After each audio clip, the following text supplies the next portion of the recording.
Hello, good morning. Oh, in honesty, it's not so much of a good morning for me. I've been fighting for the last few hours now to get in control of I know what it's getting in control of, but to an outside observer, it's easy to say my mental health. I know that aspects of life that are a problem.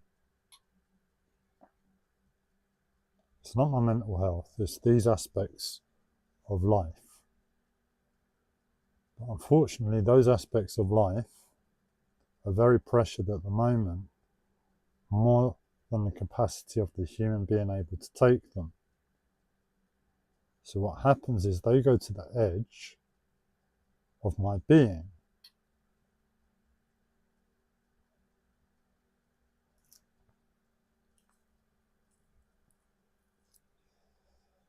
And the final filter is unconsciousness.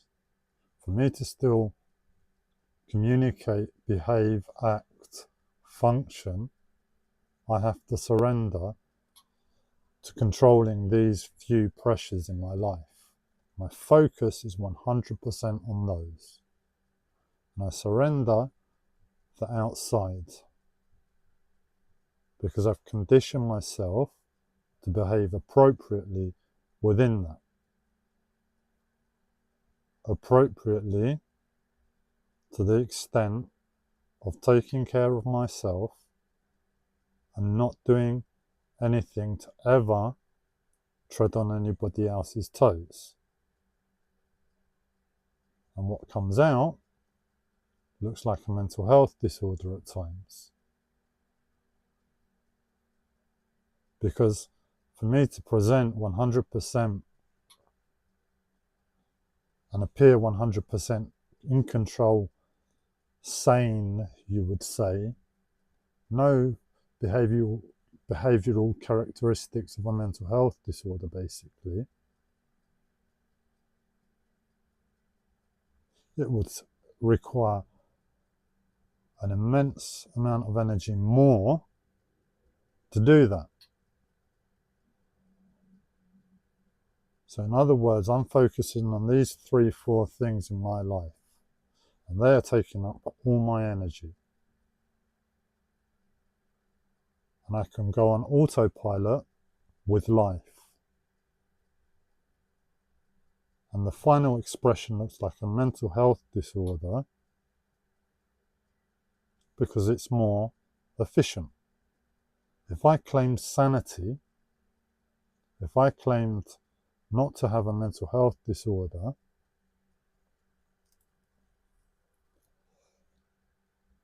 if I wish to, on top of focusing on all of these, focus on another one, which is the outside, and say to myself, behavioral characteristics, go away. No mental health disorder. On top of managing these, that is a huge amount of energy to summon. And when I'm already at my limit, I have to find reason to pull myself back in check. So nice people, dogs, children, nature, they pull out a nicer side of me because they give me energy. They don't fight me. They're innocent. And they make a human being smile. They should. Especially dogs. But the point is, and I'm going to have to do something with the light.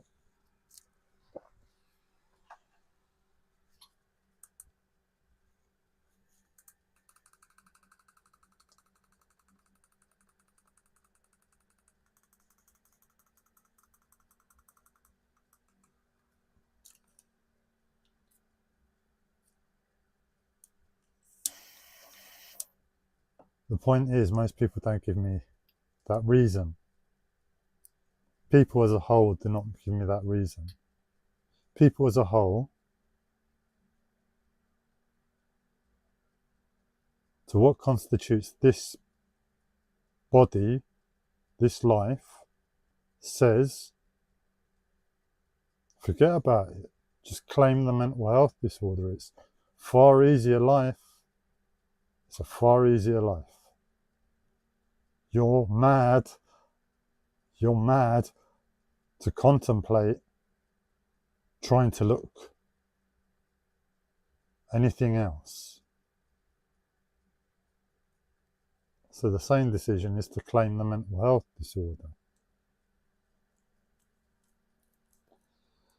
And at the moment, I've been focusing on my 3-4 pressures, and I've had the mental health disorder going on.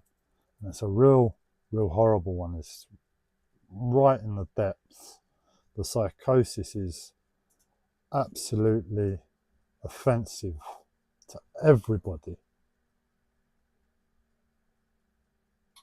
And there's anger, it's so bad. There's anger present in my mental health because there is just no room. Nobody gives me the excuse to smile. So I need to go to the park and look at nature.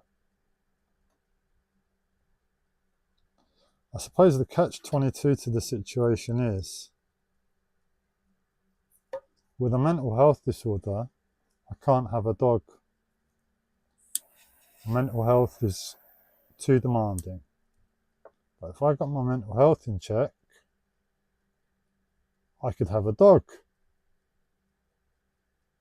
What? I could theoretically do that now. In the past, that was always impossible. I couldn't do it for the dog. There'll be times when I'm tired and the mental health slips out. And unfortunately, I can't be there 1 week for the dog and then take a 2-week sabbatical. That's the reality. The dog only gives happiness some of the time. So it's something to really lift a lot of spirit, to raise one's spirit, to realize life is worth more. So a dog might go most of the way, but it's not the full picture.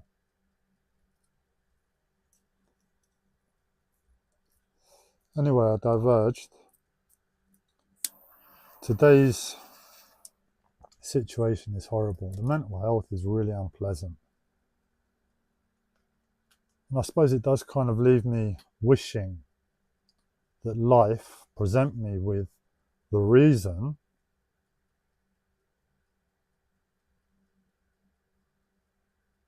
well, it's already given me the reason. And I'm doing it. But it's a lot of hard work and it's going to take time. It's not going to be overnight. So I wish it gives me the reason and the ability to transform from having a mental health disorder, apparently. I'm still going to have a mental health disorder. It's just going to be within me. I'm going to be concentrated on these 3-4 things. And on top of that, I know my mental health as the optimum way to function as a result of these things. On top of that, I've got to raise energy to make the whole outside picture not have any behavioural characteristics of a mental health disorder. But if we rewind where I am now, I'm focusing on these things, and my mental health disorder is running on autopilot as an expression to the world. But I'm half resting there, because this is really painful and really hard work. And when I come out on this side, and I'm observing life, It's actually a lot easier than dealing with those 3-4 problems inside of me. I mean, it's the same thing, it's life. And I suppose that's the mental health disorder, where I appear divided on some level. But what I'm going to have to do is, where that was half rest, and that was work, to the same situation. That was work and this is rest. But this looks like a mental health disorder.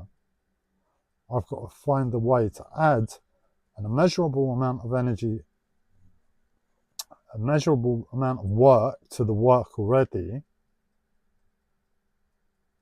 so that I'm not resting. So that this becomes work too. And this work is going to be work again. So where do I rest? Inside of me, with my mental health disorder as the optimum expression for practicality to life. But yet I'm doing this insane thing that basically says you've got a mental health disorder now. To look sane, to get rid of the behavioural characteristics that other people define you as having a mental health disorder with,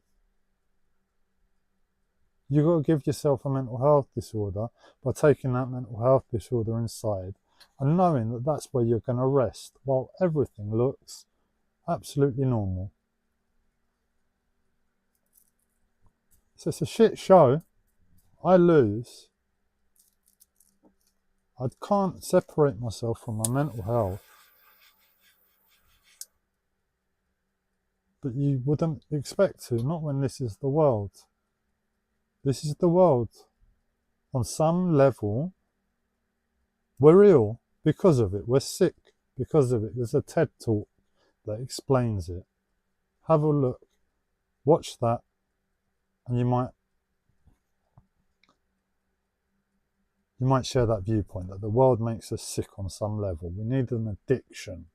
We need some sort of abuse, some sort of anger problem, emotional problem, psychological problem. Oh, physical problems as a result of the psychology, you're plagued with it. So that's destined. But the question is, if standing there, appearing normal, is the sickness, is the mental health disorder, well then fine. We just claim normality as the sickness and keep the sickness inside. It's a lot of hard work. It sounds easy and simple. But I gave up when I sort of heard that TED talk. I think I only needed to hear the title. It made sense and I succumbed to it. But I just gave up. I'm like, yeah, what am I doing trying a thing not to have any addiction problems, not to have any psychological problems, emotional problems? It explains my physical body having problems left, right and the centre. Absolutely.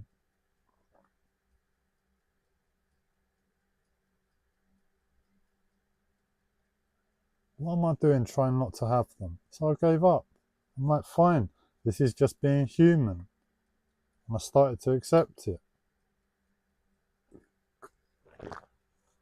But I am programmed to overcome it.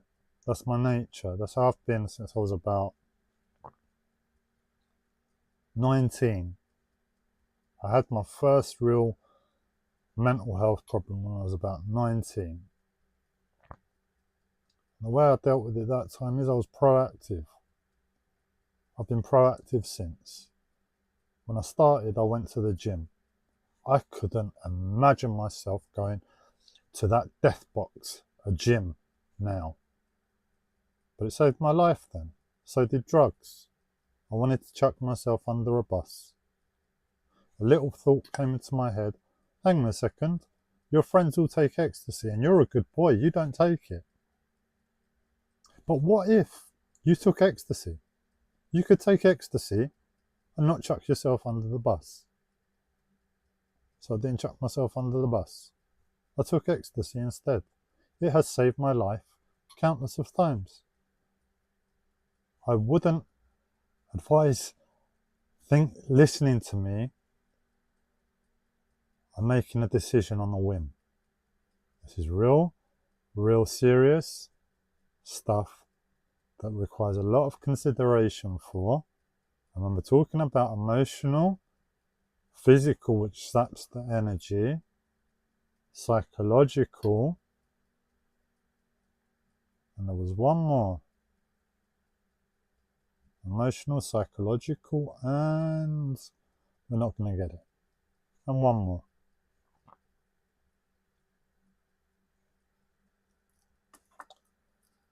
When it gives us all those problems, we're not going to make rash decisions about doing something like that. Take this as food for thought, dwell on it,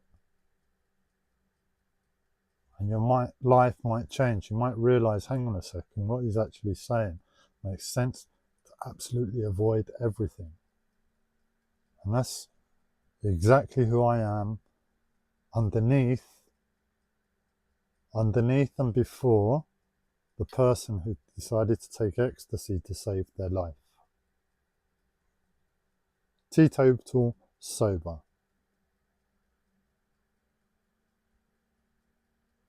So I've done things in my life like take drugs, but I've carried on the work, the proactiveness, all the way through. Personal development, spiritual development, gurus, motivational speakers. That's been my life. So I've done the work. And in absolute truth, what I learned is that in the beginning, it looks like life gives you space. And you can choose, do I want to do a bit of work? Do I not? And then after a while, one realizes what the work actually does and how it actually affects and impacts life. And life gets harder and harder. So we're asked the question more and more, are you sure you don't want to be working right now? Are you sure you don't want to be working right now? Until, and it's a scary process, I'm losing all my free time. I'm working all the time. But it gets to the crux of it and one finds they're working all the time because life is really hard and they need to work all the time. If they're sober, if they're teetotal, if they're proactive, that's what one finds. But in that place, you sort of clean yourself up. I'm cleaning up the last remnants of me. I've seen my mental health disorder. It's disgusting, the anger, the vileness. What I have to experience is unfair. And for that reason, I'm going to clear it up once and for all.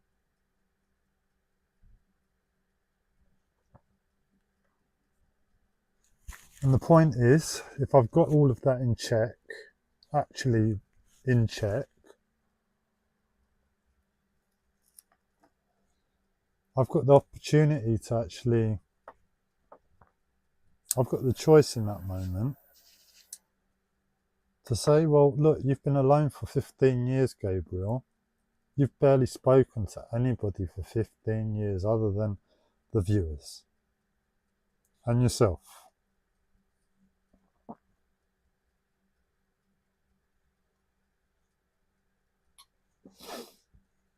You've got the choice. You can summon a lot more energy right now.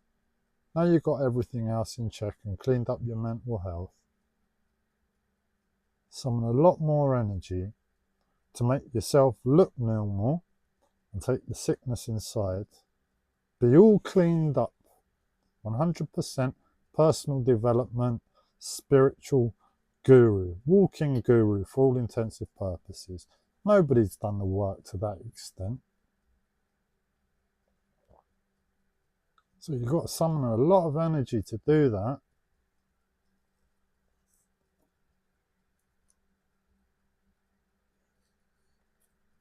And when you do, because you look normal now and you've got no behavioural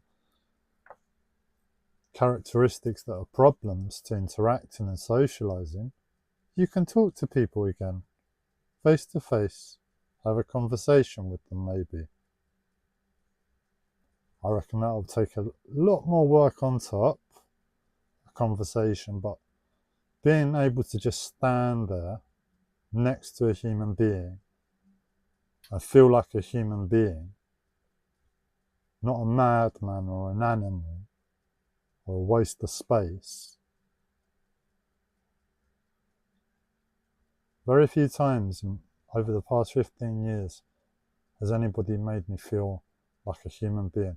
And actually, the reason I'm saying this is because yesterday, a kind lady made me feel like a human being. I had these clamps on my face.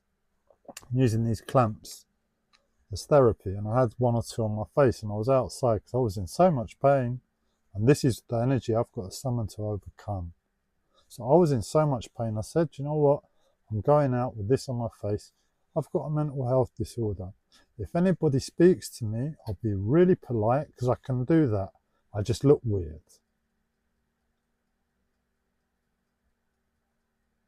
And there's this lady I've seen a few times over the past few weeks. I found a new spot to smoke outside and drink my coffee with. And she's seen me a few times, I've seen her.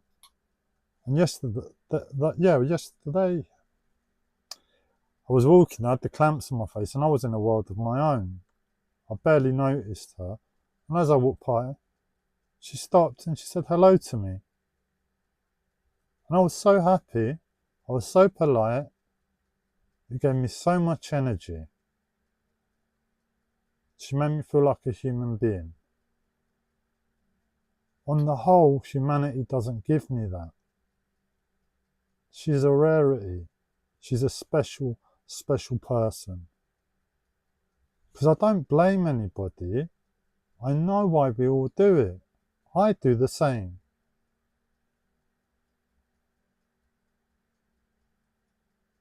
We're all caught in ourselves, in our own life, in our own optimum energy utilization to our problems. And that says 100%, and we can't go outside and beyond ourselves.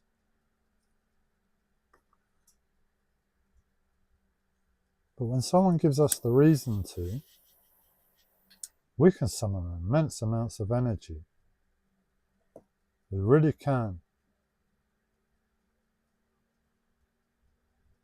So thank you, kind lady with the child and pushchair in the street. I think she was Caribbean or Jamaican. She had a really nice smile, 100% genuine. Sometimes here in London, Jamaican people tend to fight me. That's the vibe I get, but nothing from her this time. Just total love. Total love.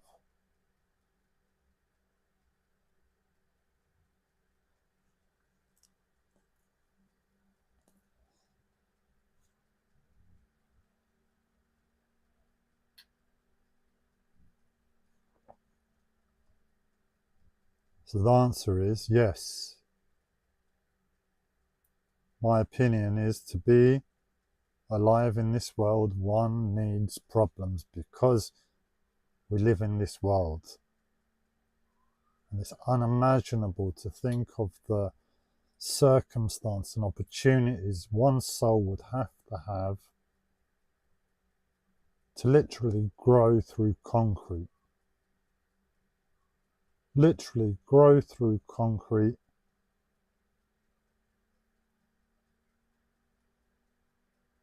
To not be a part of the world. And you learn, you miss so many experiences the world gives, so many good things the shit gives us, using our hearts and minds.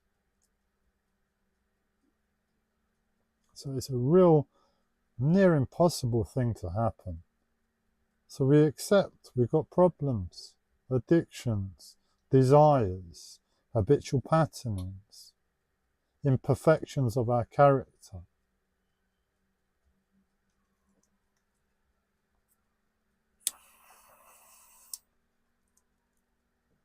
We are all, it's going to take me a second to find the word, we are all impeccable. Impeccable. Nothing less.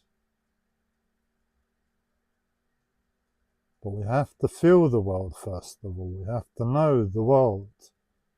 We have to absorb the world, take it inside of us. Have the problems, be real with the problems, but let them be conscious.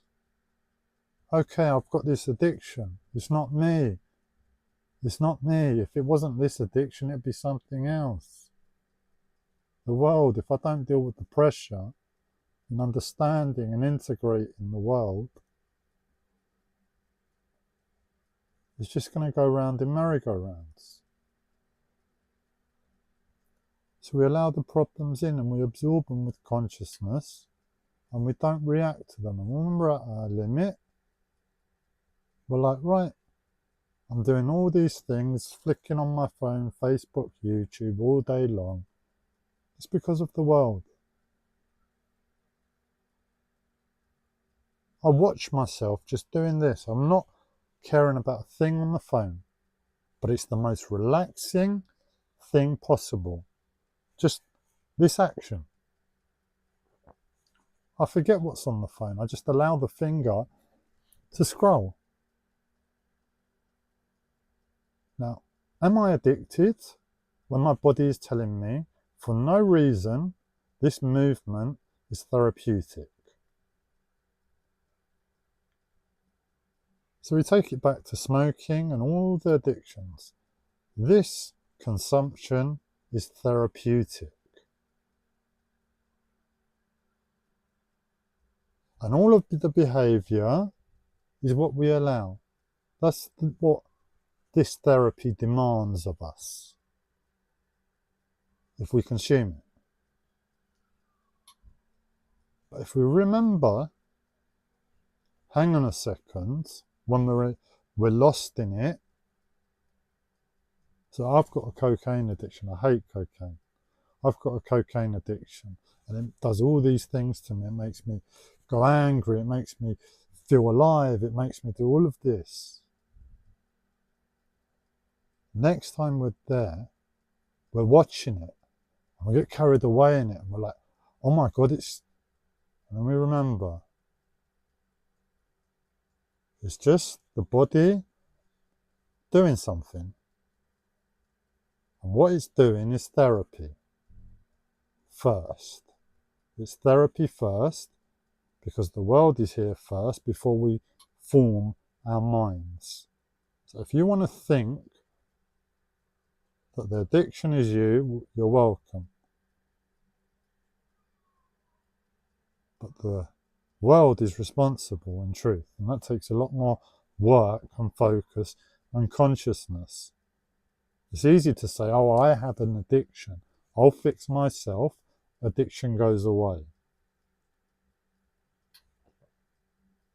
Instead, to understand the world. Instead, to understand oneself in relation to the world.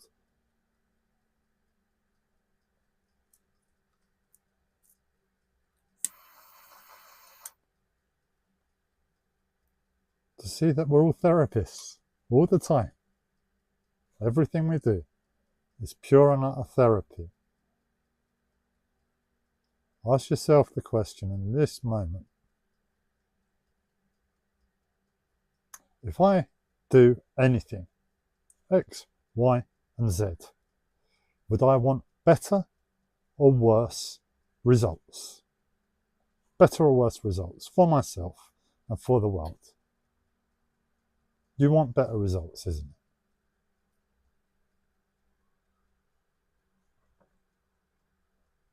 That's you beyond anything. So first and foremost, that's you. That's what makes sense. So if we're doing habitual patterns that we're not seeing are better, it's because we've not really realized why we're doing it. If we get back to the why, the start, the world is sick and we are the world. The world is sick and we are the world. We're sick. But I want better. I'm on for healing. I'm proactive. I'm on for personal development. I'm on for the win. I'm not here to die. I'm here to live. If I die, I die, but I want a good life in between.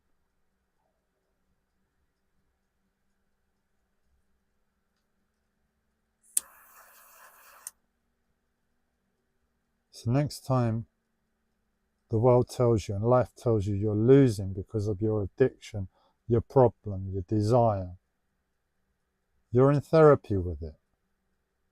And it's therapy first, because we're on for the win. And it's not this influx of air like, oh my God, motivation to the situation. No, because it's a serious situation. It's somber. It's work. You've just picked yourself up. And it's half a case of, this is pretty shit. I should have stayed with the addiction, the desire. It was more fun. We come back to sobriety and it's at least a step down, a step removed away from the picture. And after enough times of clocking ourselves in therapy mode, it's almost like this thing that was stuck right on our eyeballs of this horrible picture. We've sort of stepped back from it. But we've only got memories which are like points. And we've got a point here, and a point here, and a point here, and a point here. Until behind this picture that's stuck to our eyeballs, we have loads and loads of points behind us. And we feel like we're stuck to the picture like this. But there's loads of points behind us. And what we do is simply know the points and let go to the points. We fall back. We're now made up of all that hard work of reminding ourselves this is just therapy. I am a winner. Better. And just remembering all those times that I've said that to myself, made up of all those different points of memory, the energy now, we're talking about visualizing a state of mind, a state of life, a state of hard work and earning. That's what it looks like. Because that's what it feels like. Talking it out. We've had this problem stuck on our eyeballs and we thought it was us. But it's the world. And we're therapists and we're on for the win. And we're at work. So it is a bit crap. And that sets a different tone from that image. Now, we're ordinarily running on this tone. When we're blindsided to life and we've got all our problems, it's this tone. Immediate moment, pressure, unconsciousness, our fault.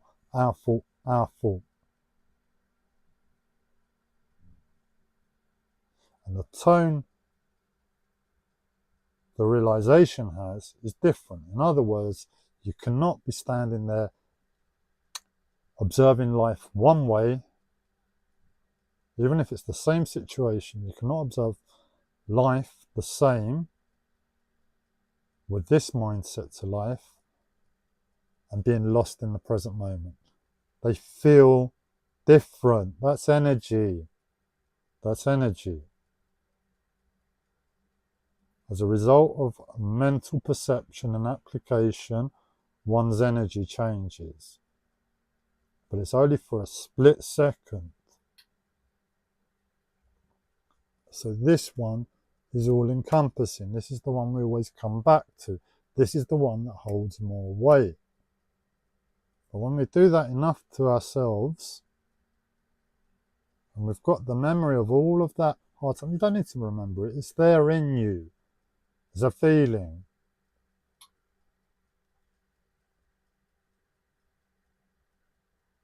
It builds up and builds up within us. And after a while, even though it was a split second we made that realization on one for the win, it builds up and builds up until you can just think about it. Until you can just think about it most of the time and call on it and say, you know what? They're both me. This one is a lot easier. It's a lot better and it's on for the win. It's on for the win. I think I'm just going to stick to this one. It's a lot of hard work, but it's possible.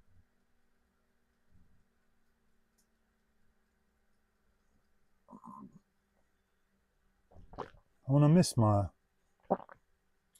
mental health disorder being on the outside in some ways, you know, confusing people with what I'm doing. I look mad some of the times. As I said, I've got the face clamps on. I'm focusing on 3-4 things, and one of them is physical pain, and it demands a lot of energy.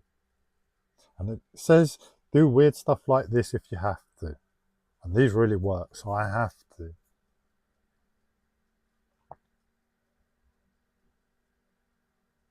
Don't worry about how you look so much. Don't worry about how you smell. You're never rude. You never mean to be rude.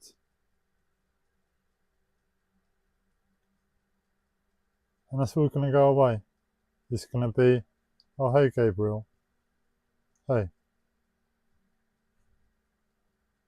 No more crazy. No more crazy. I'm going to change the title. That's what it's going to be called.